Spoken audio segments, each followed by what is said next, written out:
बच्चों, कैसे हैं आप लोग। उम्मीद करता हूँ स्वस्थ होंगे और मेरी शुभकामना भी है कि आप हमेशा स्वस्थ रहें और एक अच्छे माहौल में पढ़ाई करें। जैसा कि आप जानते हैं कि चैप्टर नंबर 4 जो है चल रहा है। चैप्टर नंबर 4 का इसके पहले एक लेक्चर हो चुका है क्लास 11th का। आज जो है आज के लेक्चर में मैं आपको बताऊंगा कि कोणीय विस्थापन क्या है, कोणीय वेग क्या है, रेखीय वेग क्या है। पूरा कॉन्सेप्ट मैं दूंगा आप लोगों को। बस आप लोग जो है वीडियो के अंत तक जरूर देखें ताकि आप लोगों को अच्छे से समझ में आए। ठीक है, पूरा वीडियो देखेंगे तो अच्छे से समझ में आएगा। आधा अधूरा छोड़ देंगे तो 100% पूरा कॉन्सेप्ट क्लियर नहीं हो पाएगा।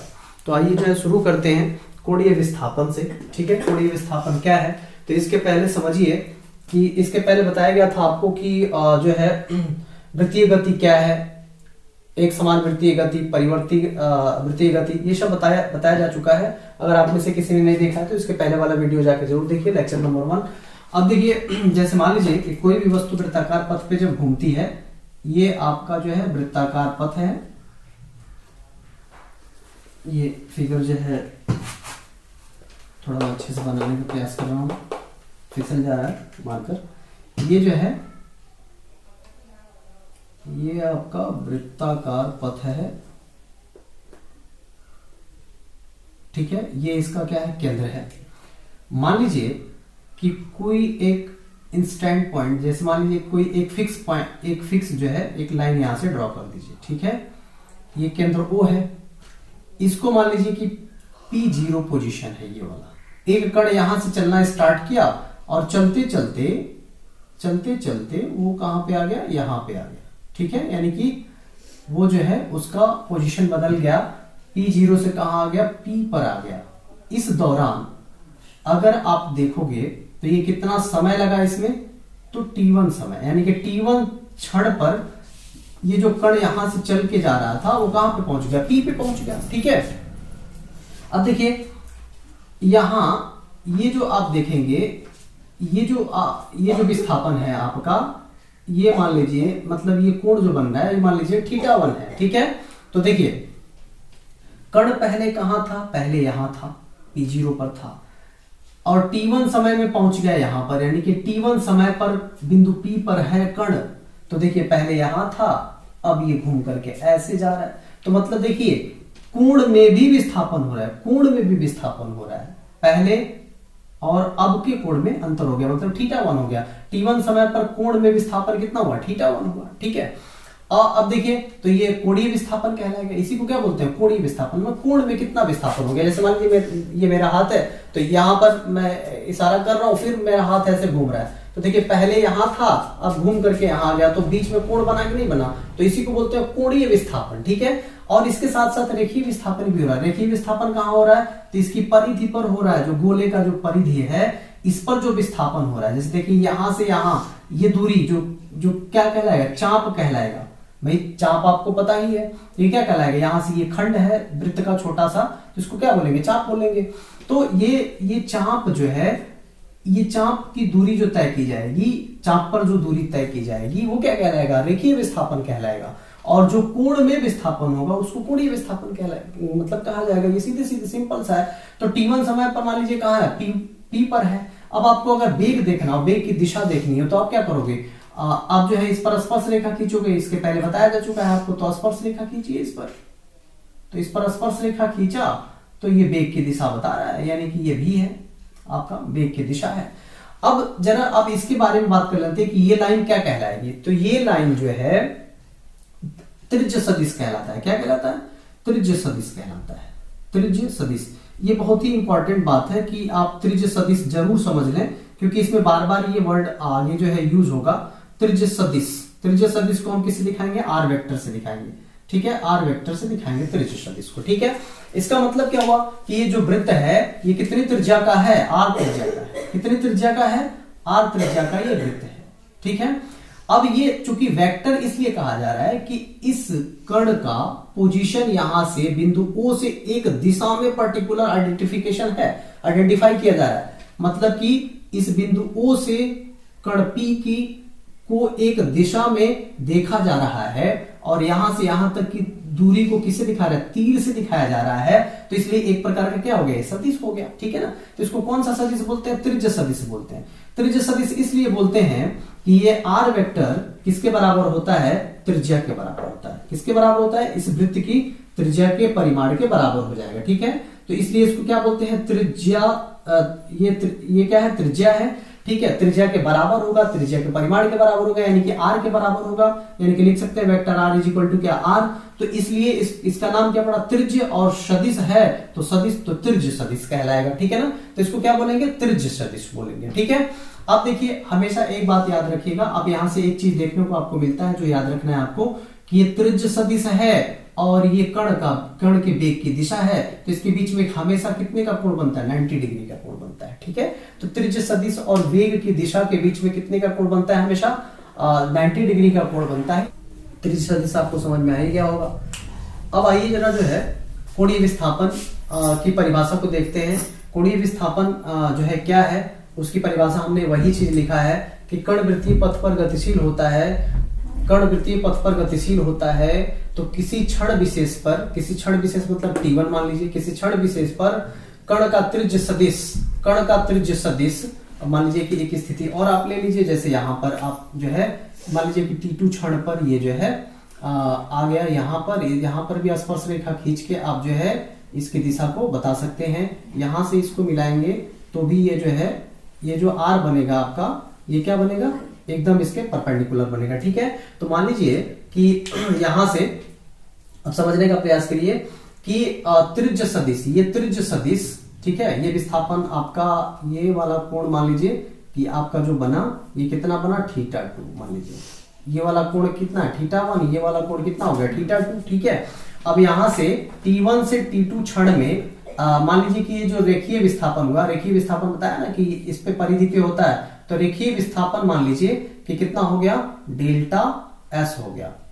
रेखीय विस्थापन कितना हो गया, डेल्टा एस हो गया। किस क्षण से किस क्षण के बीच में, किस समय अंतराल के बीच में, t1 से t2 समय अंतराल के बीच में जो आपका रेखीय विस्थापन हुआ वो कितना हो गया, डेल्टा थीटा। और कोणीय विस्थापन कितना हो गया, देखिए पहले θ1 फिर यहां से यहां तक θ2, तो विस्थापन कितना होगा, विस्थापन आपको, इसको मैं मिटा दे रहा हूं, ये यहाँ पे लिख दे रहा हूं, विस्थापन कितना होगा, यही विस्थापन होगा आपका कितने समय अंतराल में, t1 से t2 समय अंतराल में कोण में जो विस्थापन हुआ उसको मान लेते हैं डेल्टा थीटा। तो ये कैसे आया, देखिए यहां से यहां तक तो θ2 है और यहां से यहां तक क्या है, θ1 है, तो ये बीच वाला कितना हो जाएगा, θ2 माइनस θ1। तो देखिए θ2 माइनस θ1 इज इक्वल टू क्या लिख सकते हैं, डेल्टा थीटा लिख सकते हैं। तो हमने जो है कोणीय विस्थापन, अब यही कोणीय विस्थापन है किस समय अंतराल के बीच में, t1 से t2 समय अंतराल के बीच में, यही आपका क्या मिल रहा है, कोणीय विस्थापन मिल रहा है। मतलब कोण में कितना विस्थापन हो गया वो कोणीय विस्थापन, और परिधि पर कितना विस्थापन हुआ, एक बिंदु से दूसरे बिंदु के बीच की दूरी, यानी कि चाप की लंबाई कह सकते हैं। तो वो हो जाएगा आपका रेखीय विस्थापन और ये हो जाएगा कोणीय विस्थापन। तो यहाँ से दो चीजें देखने को मिल रही है, कोणीय विस्थापन और रेखीय विस्थापन। तो रेखीय विस्थापन हमेशा कहाँ होगा, परिधि पर होगा, यानी कि चाप की लंबाई दो बिंदुओं के बीच में रेखीय विस्थापन, और कोणीय विस्थापन मतलब कोण में कितने का विस्थापन हो गया। तो पहले हमने एक जो है फिक्स पॉइंट माना था P0, यहां से कण चल के कहा गया था P पर, कितना समय लगा था, t1 समय लगा था। उस दौरान कण का जो कोणीय विस्थापन था कितना था, θ1 था। कहां से लिया गया था, यहां से एक फिक्स पॉइंट से लिया गया था। अब जो है t2 समय पर कहां आ गया, यहां पर आ गया कण, ठीक है। तो t1 से t2 समय अंतराल में अगर आप कोणीय विस्थापन देखना चाहें तो कितना हो जाएगा, यहां से यहां तक ये मान लीजिए कि θ2 विस्थापन हुआ इस फिक्स पॉइंट से, और यहां तक θ2 विस्थापन हुआ। तो अब इस समय अंतराल में चेक करना चाहते हैं कोणीय विस्थापन को t1 से t2 समय अंतराल में, तो क्या हो जाएगा, θ2 में से θ1 घटाएंगे तो ये वाला बीच वाला यही ना विस्थापन है, कोणीय विस्थापन, और यहां से यहां तक ये रेखीय विस्थापन है। तो θ2 माइनस θ1 बराबर डेल्टा थीटा हम लिख सकते हैं, बहुत इजी है। तो ये कहलाएगा क्या, कोणीय विस्थापन, ठीक है। वही चीज इसमें लिखा गया है कि जो है देख लीजिए, त्रिज्य सदिश कण की प्रारंभिक स्थिति, कण की प्रारंभिक स्थिति यही है, कण की प्रारंभिक स्थिति अगर यहां से मानते हैं तो मतलब तब आपको लेना पड़ेगा t0 से t1 के बीच में। लेकिन अगर आप यहां से ले रहे हैं, यहां के बीच में अगर कोणीय विस्थापन देखना चाहते हैं तो आपकी ये प्रारंभिक स्थिति बनेगी और ये अंतिम स्थिति बनेगी, ठीक है। तो ये याद रखिएगा। तो प्रारंभिक स्थिति के सापेक्ष जितने कोण से घूमती है, देखिए प्रारंभिक स्थिति ये है, मतलब t1 पे अगर चेक करना चाहते हैं तो प्रारंभिक स्थिति से जितने कोण पर घूमती है, वो क्या कहलाता है, कोणीय विस्थापन कहलाता है। अगर आप प्रारंभिक स्थिति को ये मानेंगे तो अंतिम स्थिति ये होगा, तो यहां से ये विस्थापन मतलब θ1 क्या हो जाएगा आपका, ये जो है कोणीय विस्थापन कहलाएगा। ठीक है, तो हम T1 से T2 में हम क्या करेंगे, एक फार्मूला लिखेंगे। तो वही चीज देखा गया कि r त्रिज्या का मान लीजिए कि एक वृत्त है जिस पर जो है P0 स्थिति से चलना कण प्रारंभ करता है। ठीक है, और चल करके कहां तक पहुंच जाता है, मान लीजिए कि ये आपका हमने P माना है इसमें। ठीक है, तो ये आप जो है ये P डैश कर लीजिए और यहाँ पे P कर लीजिए। ठीक है, तो अब देखिए मतलब यहाँ पे P कर लीजिए। तो देखिए कण T1 समय पर कोणीय स्थिति इसकी कितनी है, θ1 है। अरे देखिए T1 समय पर, ये T1 समय है तो T1 समय पर कितना है, θ1 है। और कोणीय स्थिति और T2 समय पर कितना है, T2 समय पर कितना है, θ2 है। यहां से हम ले रहे हैं θ2 है। ठीक है, तो अब जो है T1 से T2 समय अंतराल में कितना रेखीय विस्थापन होगा, तो डेल्टा एस हमने माना, तो वही चीज लिखा है। अब कोणीय विस्थापन बराबर कोणीय विस्थापन हम क्या निकाले, डेल्टा थीटा। तो डेल्टा थीटा बराबर क्या लिख रहे हैं, डेल्टा थीटा बराबर जो है डेल्टा एस अपान आर लिख रहे हैं। कहां से आया, तो देखिए ये कोणीय विस्थापन एक तरह का कोण होता है। क्या होता है, देख लीजिए कोणीय है तो कोण में ही विस्थापन हो रहा है, तो कोण बराबर होता है, देखिए इसको रटने की आवश्यकता नहीं है फार्मूले को, कोण बराबर होता है चाप बटा त्रिज्या। आपने पढ़ा है ये पहले से, अगर नहीं पढ़ा है तो आज से याद रखिए कि कोण बराबर चाप बटा त्रिज्या होता है। तो कोण आपका कितना है, डेल्टा थीटा, डेल्टा थीटा बराबर चाप कितना है आपका, तो चाप का मतलब यही ना चाप है, आप जो है परिधि पर कितना चले, मतलब एक बिंदु से दूसरे बिंदु की दूरी, ये क्या कहलाएगा, चाप परिधि पर। ठीक है, तो ये हो जाएगा, आपने कहा कि ये डेल्टा एस है अपान इसकी त्रिज्या कितनी है, इसकी त्रिज्या कितनी है, आर है, तो आर से डिवाइड कर दिया, तो ये क्या निकल के आ गया, कोणीय विस्थापन निकल के आ गया। मुझे उम्मीद है कि आपको समझ में आया होगा। अगर नहीं समझ में आया होगा, कोई डाउट है, कोई क्वेश्चन आपके दिमाग में मर रहा है, तो कमेंट बॉक्स में जरूर लिखें एक बार। ठीक है, इसका मात्रक क्या होगा, रेडियन, क्योंकि ये क्या है, एक प्रकार का कोण है और कोण का मात्रक आप जानते ही रेडियन होता है। ठीक है, अब जो है एक रेडियन की परिभाषा आपसे लगभग पूछी जाती है, तो एक रेडियन की परिभाषा क्या होगा, अगर मान लीजिए कि ये जो है जो डेल्टा एस है आर के बराबर हो जाए। ठीक है ना, यानी कि ये कह सकते हैं कि वृत्त की चाप की लंबाई त्रिज्या के बराबर हो जाए, तो जो है कोणीय विस्थापन कितना होगा, एक रेडियन होगा। तो वही चीज लिखा भी गया है कि यदि वृत्त के चाप की लंबाई वृत्ताकार पथ की त्रिज्या के बराबर हो जाए तो चाप द्वारा केंद्र पर आंतरिक कोण क्या कहलाएगा, एक रेडियन कहलाएगा। ठीक है ना, तो ये बड़ा इजी है, आप बना भी सकते हो। ठीक है, तो ये जो है ये टॉपिक कोणीय विस्थापन का कंप्लीट हुआ। और ये कोणीय वेग को समझ लेते हैं। कोणीय वेग, एंगुलर वेलोसिटी जिसको इंग्लिश में बोलते हैं। कोणीय वेग है क्या, पहले ध्यान से सुनिएगा तब परिभाषा आपको समझ में आएगा। ये आपका जो है ये आपका वृत्ताकार पथ है, ये आपका वृत्ताकार पथ है जिसका केंद्र ये वो है। ठीक है, अब देखिए एक इंस्टेंट पॉइंट हमने माना था यहाँ पर, मतलब एक फिक्स पॉइंट माना था हमने P0। कोई कण यहाँ से चलना स्टार्ट करता है और कहाँ पर पहुंच जाता है भाई, ये P डैश पर पहुंच जाता है। ये पहले माना जा चुका है, जहां पर क्या है T1 है, मतलब समय क्या है उस क्षण T1 है। ये आपका हो गया कोणीय विस्थापन। फिर ये कण आगे बढ़ता है ऐसे, ठीक है, v वेग से, और आगे बढ़कर यहाँ पे आ जाता है, सपोज दैट। तो यहाँ पर उस क्षण जो है समय क्या है T2 समय पर ये यहाँ पर होता है। तो ये आपका जो है कोणीय विस्थापन ये कितना हो जाता है, θ2 हो जाता है। ठीक है, देखिए फिर ये कण आगे बढ़ता है ऐसे, ये कण ऐसे आगे बढ़ता है, ये वेग को शो कर रहा है। ठीक है, तो देखिए कोणीय वेग है क्या, देखिए ये कोण में विस्थापन हो रहा है, तो कोणीय विस्थापन हो गया। ठीक है, कोण में विस्थापन है तो कोणीय विस्थापन हो गया। अब कोणीय विस्थापन किस दर से हो रहा है, समझिएगा बात को। जैसे यहां कोण में विस्थापन हो रहा है, देख लीजिए ये पहले θ1 था, अब θ2 है, तो कोण में विस्थापन हो रहा है। ठीक है, तो कोण में समय के साथ किस तरह से विस्थापन हो रहा है, तो विस्थापन यानी कि कोणीय विस्थापन की समय के साथ परिवर्तन की दर को, समय के साथ परिवर्तन की दर को, समय के साथ किस तरह से ये कोण में विस्थापन हो रहा है, उसी दर को हम बोलते हैं कोणीय वेग। ठीक है, और जो है ऐसे ही रेखीय वेग आएगा। तो रेखीय वेग में क्या कहेंगे, रेखीय वेग आपको पता है तो उसमें रेखीय विस्थापन लेंगे। रेखीय विस्थापन हमने कहा ना कि इसके जो है परिधि पर होता है। तो रेखीय विस्थापन का मतलब कि चाप की लंबाई एक बिंदु से दूसरे बिंदु। तो वहां पर क्या कहेंगे, अगर आपसे कहा जाए कि परिभाषा लिखिए किसका, कोणीय वेग का ना लिख करके रेखीय वेग का लिखिए, तो रेखीय वेग का कैसे लिखेंगे, तो सब कुछ वही रहेगा, बस जो है आप कहेंगे कि रेखीय विस्थापन की समय के साथ परिवर्तन की दर को, रेखीय विस्थापन की समय के साथ परिवर्तन की दर को। अब देखिए रेखीय विस्थापन भी हो रहा है, तो रेखीय विस्थापन समय के साथ किस तरह से बदल रहा है, समय के साथ जो परिवर्तन की दर है उसको क्या बोलेंगे, रेखीय वेग बोलेंगे।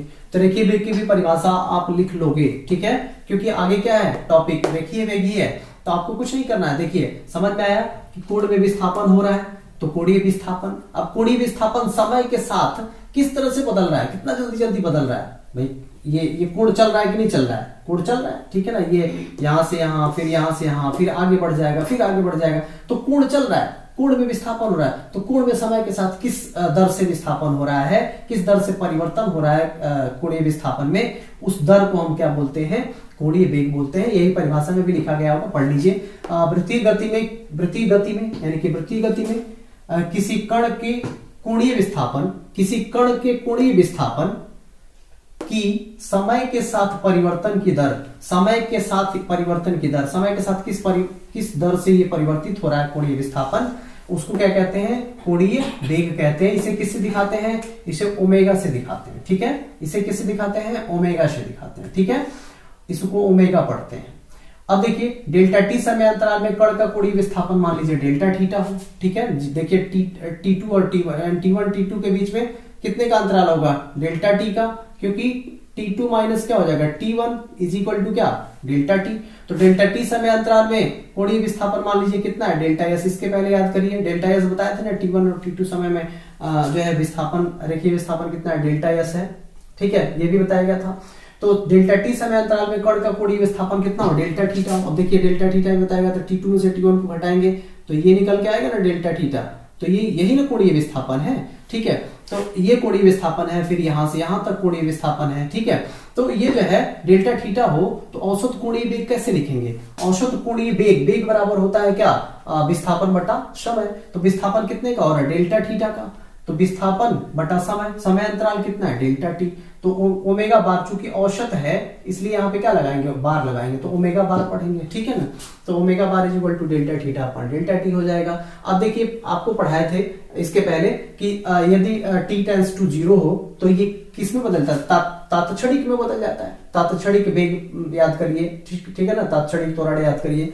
तो तात्क्षणिक यदि डेल्टा टी टेंड्स टू 0 यानी कि ये 0 का पड़ोसी हो जाए, ये टाइम अंतराल, ठीक है, बहुत कम समय हो, क्षण भर का समय हो, ठीक है, तो औसत कोणीय वेग तात्क्षणिक कोणीय वेग हो जाएगा, ठीक है ना, बताया गया था तात्क्षणिक कोणीय वेग हो जाएगा। तो तात्क्षणिक कोणीय वेग बराबर क्या लिख सकते हैं भाई, तात्क्षणिक कोणीय वेग, अब ये बार हट जाएगा, औसत तो खत्म हो गया। तो omega is equal to limit लेने को हम सिखाए थे ना कि limit delta T tends to 0 और ये सेम आता है delta theta upon delta T. इसको क्या लिखते हैं, डेरिवेटिव फॉर्म में लिखते हैं, D theta upon D T लिखते हैं, ठीक है। अब इसका मात्रा क्या होगा, तो रेडियन पर सेकंड। आप जानती हो कि जो है ना आपका कोणीय विस्थापन की मात्रा क्या होता है, रेडियन, और समय की मात्रा क्या होता है, सेकंड, तो रेडियन पर सेकंड हो जाएगा। यह एक क्या है, सदिश राशि होती है, यह एक कौन सी राशि है, सदिश राशि है। इसकी बीमा क्या होती है, t का पावर -1 होता है, ठीक है ना। तो ये मुझे उम्मीद है ये भी क्लियर हो गया, आपको कॉन्सेप्ट क्लियर हो गया होगा। अब आप लोग जो है रेखीय वेग का परिभाषा लिख लीजिएगा, रेखीय वेग की परिभाषा क्या होती है, ठीक है। रेखीय वेग की परिभाषा में कुछ नहीं करना है, जो रेखीय विस्थापन है वो समय के साथ किस तरह से बदल रही है उसको क्या कहते हैं, रेखीय वेग कहते हैं। इसी में आप क्या करिएगा, कोणीय विस्थापन की जगह पे आप रेखीय विस्थापन रख दीजिए, ठीक है ना। और जो है बाकी परिभाषा सिर्फ लिखिएगा इसका, ठीक है। एक चीज और मैं बता दूं कि अगर ये कण पूरा एक चक्कर घूम जाए तो इस पर कितने डिग्री का कोण बनाएगा, इस पर जो है 2 पाई का कोण बनाएगा, यानी कि 360। कितना कोण बनाएगा, 360, ठीक है। तो एक पूरा चक्कर घूमेगा तो परिधि हो जाएगा, तो परिधि यानी कि क्या हो जाएगा, 2 पाई आर, ठीक है। एक पूरा चक्कर घूमेगा तो 2 पाई आर, और पूरा चक्कर एक घूम देगा तो क्या मतलब कहलाता है, वो आवर्तकाल t कहलाता है। तो 2π/t यानी कि दूरी बटा क्या, समय, दूरी बटा समय तो क्या होगा, चाल, ठीक है ना, यानी कि वेग, ठीक है। तो आप जो है, और अगर आपको सिर्फ मतलब कोणीय वेग अगर लिखना हो तो क्या होगा, 2π/t होता है। ओमेगा बराबर क्या होता है, 2π/t होता है। जब आप औसत लेंगे तो ओमेगा बराबर omega bar is equal to 2π/t भी लिख सकते हैं, ठीक है। अब देखिए इसको लिख सकते हैं ऐसे, ओमेगा इसको लिख सकते हैं इस तरह से, omega bar is equal to 2π into 1 क्या टी लिख सकते हैं ना। 1/t क्या होता है, आवर्तकाल, आवृत्ति होता है। तो ओमेगा इज इक्वल टू क्या हो जाएगा, omega bar is equal to क्या हो जाएगा, 2πn भी हो जाएगा। आवृत्ति को किसे दिखाते हैं, n से, तो ये omega bar is equal to ये भी लिख सकते हैं, omega is equal to 2π/t भी लिखा जा सकता है, ठीक है। ये भी यहाँ पे फार्मूला बन के आता है। तो इस तरह से जो है ये जो कोणीय वेग कंप्लीट हो गया। और रेखीय वेग हमने कहा है कि आप परिभाषा लिखने का प्रयास करिएगा।